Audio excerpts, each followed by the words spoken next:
Hello everybody, I'm Al Mora and welcome to BAM Studios in beautiful Carlsbad, California, where I am staring right out the window at the Pacific Ocean for inspiration. And for triple inspiration, I have a really inspirational guest today and a great friend, I am very proud to say. Robby Lawrence, please join me on camera. Surely.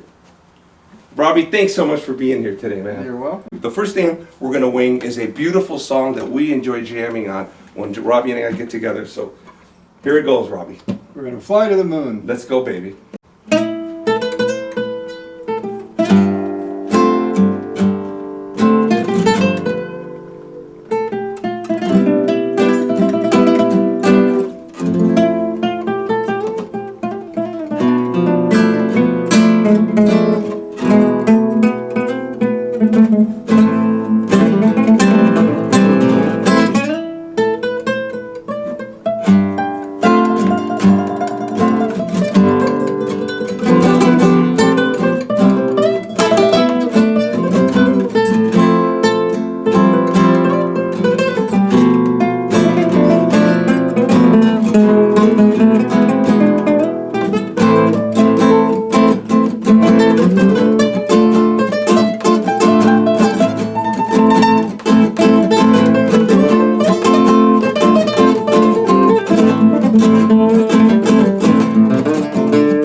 Let me introduce Robby a little bit. Robby Lawrence is very well known here in the San Diego area for three reasons. Robby is really three human beings and more packed into one, because Robby is a guitar collector, a renowned guitar collector. He is an author, and Robby authored these two amazing books that include interviews from any major guitar star and rock star that you can imagine. So yeah, the early years of the Les Paul legacy, 1950, 1963.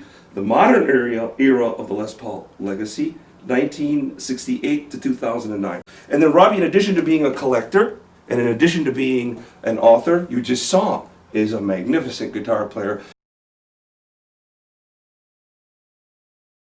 Tell us just a tiny bit about where you grew up and your connection to the music world around you, where you grew up and how you started playing. Tell us a little about that, Robby. Well, I was born in San Diego, and shortly thereafter we took off for Monterey, California, because my dad was at the postgraduate school there in Del Monte. And then we took a naval freighter to Honolulu. And we lived in Honolulu, Waikiki, for 6 months. And how old were you, more or less? Oh, I was like 4 or 5. Any memories? Oh, a lot of memories. Oh, in fact, great. We used to go to the Banyan Tree Court right there at the big hotel and listen to the Hawaiian Calls. So that was my first musical experience. Basically, we came back from Honolulu on a Constellation, and we settled back in San Diego. My dad started working for the Naval Electronics Laboratory, working on missile guidance. As it turned out, one day I was with my good friend Greg Collier, and we heard this band playing, and we walked around the corner and there was a garage band playing surf music and some old R&B stuff. And so as it turned out, we liked what they were doing, so we asked our grandmothers for guitars. My grandmother got me a K guitar for Christmas, but I started on Greg's guitar, his Stella, a few months earlier, learning songs like Well, What Did I Say, Walk Don't Run, all the hits, you know, that were popular instrumentals and stuff. Okay. And so we just started playing guitar constantly, and I really wanted a Fender guitar, so I had ordered it at Finders Music downtown San Diego, my white Duosonic, and I got a deluxe reverb when they very first came out, and so we had a band at school. Actually, I stopped by their rehearsal. They were playing the song all wrong, and I said, "Hey, you guys, this is how the song goes." They said, "No, you're our new lead guitar player." So, oh, really? So I had a lot of records that I learned off of his spinning turntables. That was fun. Okay. And but I did take a few lessons from a guy, an old jazz guy who had a Epiphone Sheridan, really nice. He was an Epiphone endorser too. This is at Apex Music Satellite Store at the Quad, up there in Claremont Drive. Okay. And but he had a heart attack, and I learned my C9 chord from him.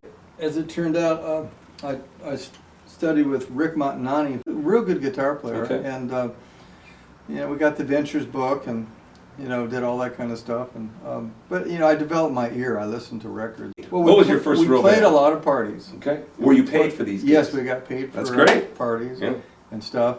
And eventually, we had another band. But what was the name of that band called? The first We didn't one? have a name for Oh, that okay. band. All right. But our second band was The Group.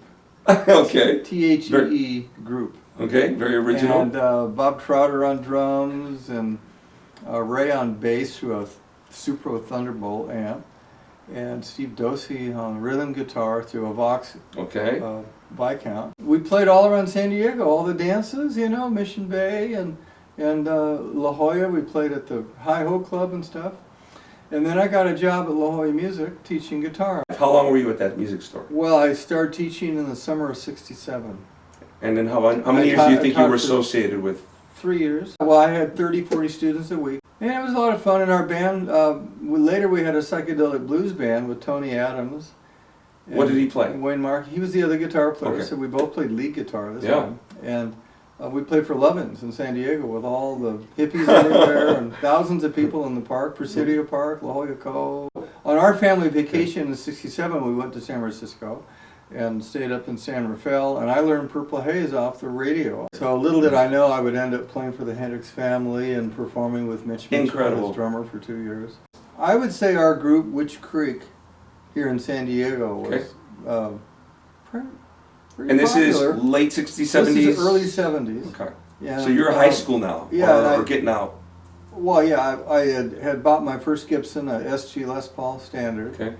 And I had a blonde twin amplifier, and Mike Sterling had his '59 Flying V, and Dwayne Decker was on drums, and Gabe Sacchini was on keyboards and flute, or clarinet, oboe, excuse me. So we had kind of a classical rock band we played 2001 Zarathustra, we blazed to our twins. A trio I did with Dennis Graham, the original drummer from the Gnarly Beast, and Mike Yoshihara, who I grew up with. You know, his band was playing in the garage around the corner. We did quite a bit of Hendrix and Cream. Okay. So I taught my students at La Jolla Music a lot of Cream and Led Zeppelin when they came out, and the Hendrix stuff, and just, you know, good R&B stuff, because I'm a real R&B guy. My main influence, even though I loved Clapton and later got to know Santana and stuff, is Aretha Franklin. So for me, it's about singing through your fingers on the guitar. I ended up doing a lot of stage work, stage managing for KPRI, the radio station here in San Diego. I started going up to LA, and I started doing studio work with Lonnie Turner, the bass player with Steve Miller. And we played at the Wally Hyders, and then I recorded on Jim Keltner's recordings at the record plant with my '58 Explorer. Eventually I played on some hit records with the Babies from England, with John Waite on Head First. I played on California. Played with Wall of Sound Orchestra with Hal Blaine on drums.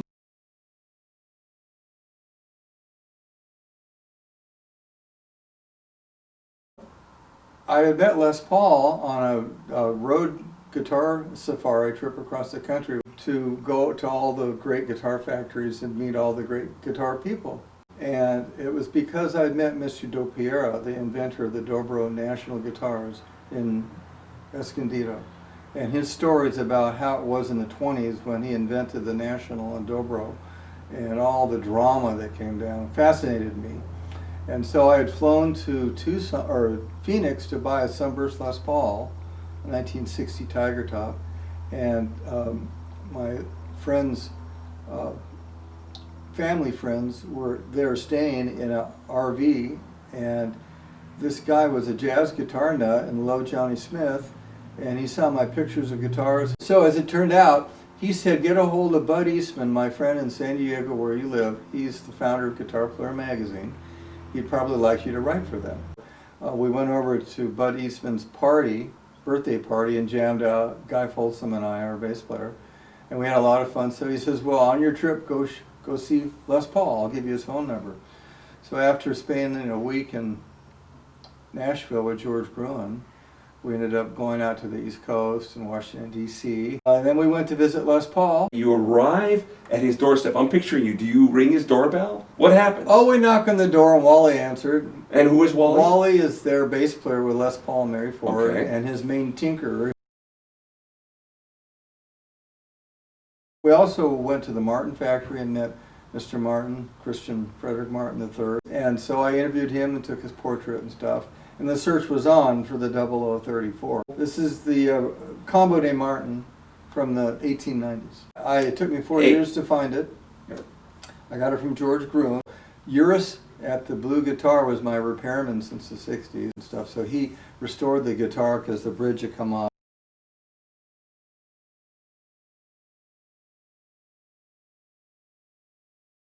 One day Les Paul called in '75. Okay.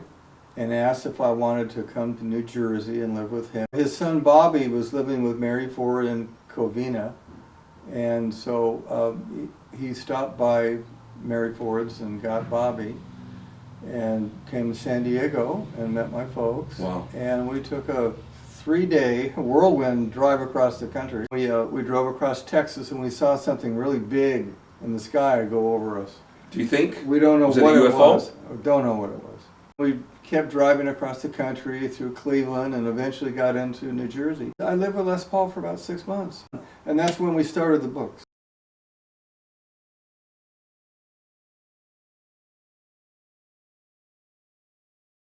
So as it turned out, I was in a band with Vicki Sue Robinson. She asked me to play guitar with her, and so some guys came to our rehearsal with a song that Vicki and I arranged later at her house called Turn the Beat Around.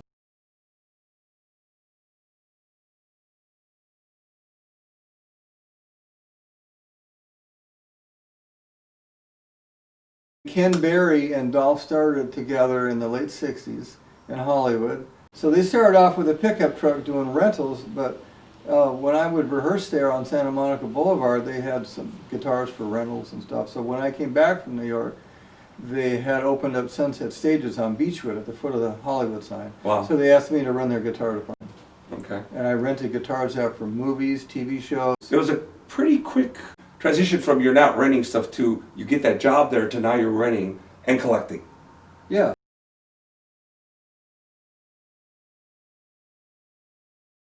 I met people through being a stage manager, and I also started writing for Guitar Player magazine through Bud Eastman and Jim Crockett. So that put me on the map literally, and so I would go out and do lots of interviews for my books. I worked on the Midnight Special.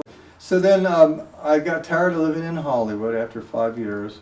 I ended up moving to Malibu and becoming a lot more creative, and I wrote my book on Fender. A whole in-depth book with all my interviews with Leo Fender, Freddie Tavares, George Fullerton, Bill Carson, Don Randall, all the people behind Fender I interviewed, as well as the great guitar players, Danny Gatton, all kinds of people, you know, Steve Cropper. My publisher, Hal Leonard, decided to do the 2 books on Les Paul Before Fender. Okay. And then recently they decided for me to do my 2 books on Gibson, which I'm finishing now. So that's the new 2 books with Hal Leonard, and then the Fender books will come out. This is a Stratocaster body I made in 2001. I made it out of pine. I aged the wood for 10 years, and I cut it out and let Gene Baker, who worked at Fender Custom Shop, do the routing for me, and then I contoured it like a 54, and then I had him painted in a pearl white with a violet overcoat in the clear.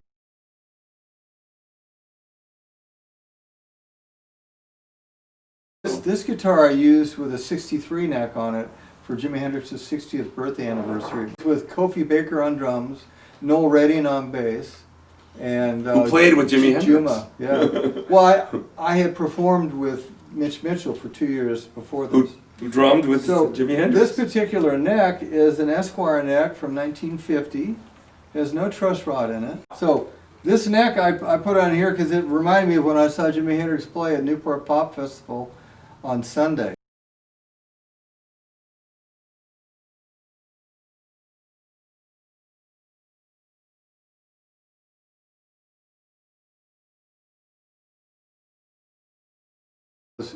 Ted McCarty, who come from Wurlitzer, who had just become the president of Gibson, saw Fender introduce their solid body guitar, and he didn't want to, be left out on, the new market Sure. for the solid body. So Larry Allers and him got their heads together at the factory, and they built the Ranger guitar in 1950. They put a maple top on it and a cutaway. Harry James, guitar player, Tiny Timbrel, suggested Les Paul endorse the guitar because Les Paul and Mary Ford had just had a bunch of hit records, How High the Moon, 1951, and so Les had built a 4x4 guitar at Epiphone he called the Law. The problem was feedback, and that's why when they invited Les Paul to endorse the guitar. Yep. Ted took a sharp cutaway prototype, a Sunburst one. Yep. We have the natural 1951 sharp cutaway prototype. Who's we when you say we My have? buddy Warren and I. Okay. I found it in Kalamazoo in 1972. It's in my Les Paul book. Okay. And then Lee Michaels, who I used to perform with in Malibu, he brought it down from Mill Valley to Malibu. So Les Paul says, yeah, we'll join you. But at the last minute, after they developed his trapeze tailpiece, they turned it around and had the strings underneath it. So they produced the guitar with the bridge the wrong way. Those guitars today are worth $200,000 plus. 1959 was the crowning year. In 1960, I have a 60. Mine's all red, flame maple. I bought my Les Paul in 77. Mine came with a Bigsby tailpiece as well, which I took off with pearl dots. Oh. So that's my cherry Les Paul that I let B.B. King record with and pose with, as well as Jeff Beck has recorded with my Les Paul. Beg, Borrow, and Steal with Pat Thrall, Glenn Hughes. And the Tubes Now, we did Strung Out on Strings with Spooner, playing my Les Paul guitar. I love jazz guitar, and here in Encinitas I bought a 1936 L5 in 1968 with an Oscar Moore pickup, bar magnet pickup. That was my first jazz guitar. And so when I went up to Hollywood in '71 to do session work, I met Barney Kessel. And he introduced me to Milt Owens, who was the veteran Hollywood repairman who had worked on this guitar that I had. He built the bridge for it. And so that was my jazz guitar. But then eventually, Mitch Holder, a jazz guitar player friend of mine who studied with Howard Roberts, he was on the Tonight Show for years. Him and Bob Bain switch-headed. So Mitch and I became good friends, and one day he told me that Kitty, who was the Ziegfeld girl who was married to Eddie Lang, the father of jazz guitar, was selling his famous L5. And so Les Paul told me, Robbie, you go get Eddie Lang's guitar. So I drove up to Reno and I met Kitty and I interviewed her, and she had great stories. And Gibson would send these guitars to Eddie Lang. And so Kitty chose to let me take care of Eddie Lang's guitar. Okay. So I've had Eddie Lang's guitar since 1976. And I've let Santana play it, Joe Pass. Normal L5 is $20,000, $25,000, $30,000. But because it has celebrity value, it puts it up far more, There's electric guitars, that belong to Jimi Hendrix and Duane Allman that go for $1 million.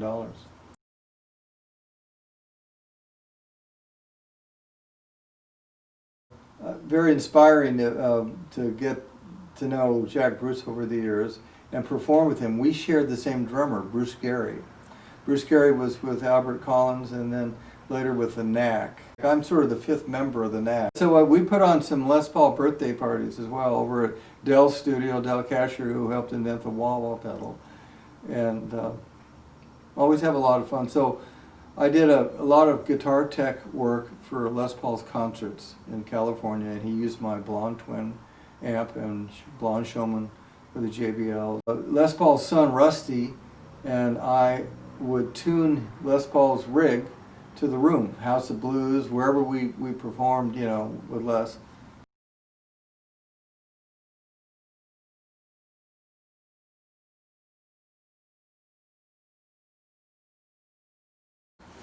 George and Leo Fender invented the George Fullerton. Fullerton invented the precision bass in 1951, year I was born. And so it was the first fretted production bass guitar with precision of intonation, therefore the name. So it had a square body, and basically Lionel Hampton's bass player Montgomery, Wes's brother, played the Fender bass across Europe shortly thereafter, and they got more rave reviews on the Fender bass than the Count Basie band. The Stratocaster was born in late '53, but they had to redo the vibrato, and Freddie was on board, and so he pinned the final shape of it, you know. And it had 3 pickups because it had a 3-way switch. So the Jazzmaster came next with an offset body. The X-axis was turned 5 degrees. Okay. So, and it had a different vibrato, and it was, you know, geared towards jazz players with their bigger steel guitar pickup. But it hit with the surf guys. The Safaris and the Adventures played Jazzmasters and Strats and precision basses.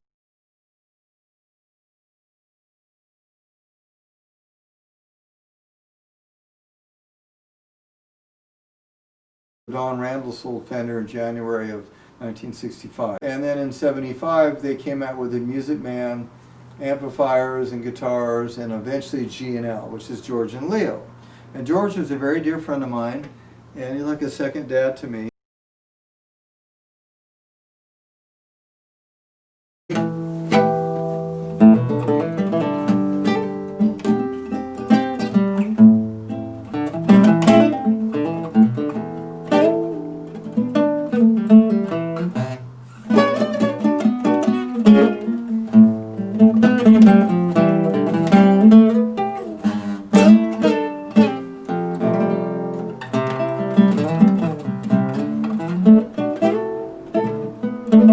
So this magnificent guitar, where Hendrix is being played on a Mexican requinto by the one and only Robby Lawrence, came to me from my uncle Alfred Pisano.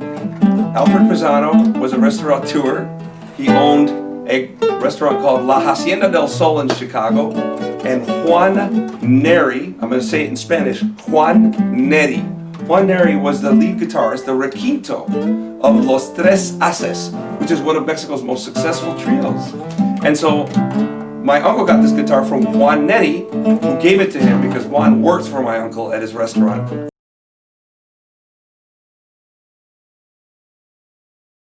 All right, Robby, what would you say are your 3 more influential guitarists? Well, I would say Wes Montgomery.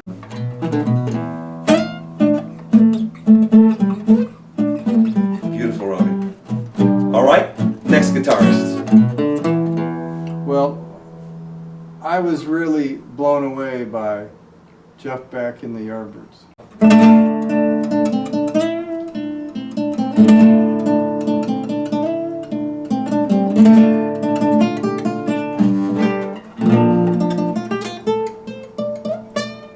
Before that was Nokie Edwards. I got to know him and Judy, his wife, and I got to play parties with Nokie Edwards. Big hero of mine. For sure, Jimi Hendrix. I was very much influenced by Eric Clapton too, because I learned all the Cream and John Mayall, Blues Breakers, and I learned, you know, the Blind Faith stuff, and then I got into Clapton's solo career and stuff. But I stayed close with Jeff Beck, so I met Jeff Beck in '73, and I told him that I would someday introduce him to Les Paul. Did that end up happening? I think it did. It did happen in New York when I was living in Les Paul. We went to see the Blow by Blow concert with John McLaughlin, and so I introduced Les Paul to John McLaughlin and a number of people, and Jeff Beck. So then later Jeff Beck came over to do our Les Paul show at Perkins Palace in Pasadena, so that was a lot of fun and so forth. So, but there's the other guys, you know, Danny Gatton I spent a fair amount of time with, and he was very much influenced by Roy Buchanan, who also worked on a record with Stanley Clarke, who's a dear friend of mine. So my big 3 are the most predictable sort of trinity or trio. It is Jimi Hendrix, and it is Eric Clapton and Carlos Santana. And then on the acoustic guitar side, I'm going to name Earl Klugh. you first start learning, at least I did, on acoustic, and then you hear him turn the guitar into a kind of a piano that's really melodic and a little bit jazzy and very George tasteful. Benson brought him out. And Jose Feliciano, right? Jose Feliciano, super nice guy. Oh. He did Les Paul's 90th birthday at Carnegie Hall, and that's where I met him.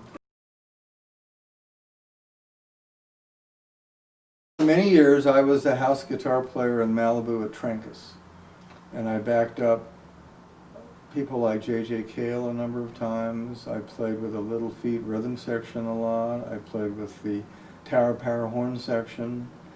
A lot of good times. I performed a lot with Mick Fleetwood on drums. I'm going to do a museum when my new Gibson books come out. Basically, I have a lot of historical guitars. I have Peggy Lee's husband, Dave Barber's guitar, which is a 49 ES5 one pickup, flame maple guitar. And then I have an Alcaola custom Epiphone built Gibson that belonged to Alcaola as well. I have a Hawaiian guitar collection and Nunes ukuleles and guitars and tipple.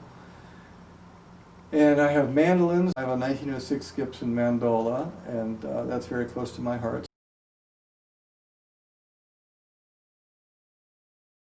I'd like to give my mini version of how we met. I just had moved to San Diego County from Orange County, and I walked into the first venue with live music that I ever visited in this area, and on stage actually was a good friend of ours, a great dear friend of ours, the singer Susie Lotsoff. And this woman was moving around the stage, this blonde-haired, blue-eyed little doll, this beautiful woman was singing Aretha Franklin. She was destroying the room, and behind her was this tall, slender, long-haired guy playing some really monstrous guitar. So she came off before you came off. I introduced myself to Susie, and about the time I finished introducing myself to Susie, Robbie was playing Hendrix. He was playing, I think, Hey Joe, and it was just amazing. So I couldn't wait to shake Robbie's hand, and when Robbie came off stage, I said, "Your guitar sounds amazing. I play Les Paul's." And he goes, "Really? Let me show you something." And he pulls this book out of a bag. So that's how I met Robby Lawrence.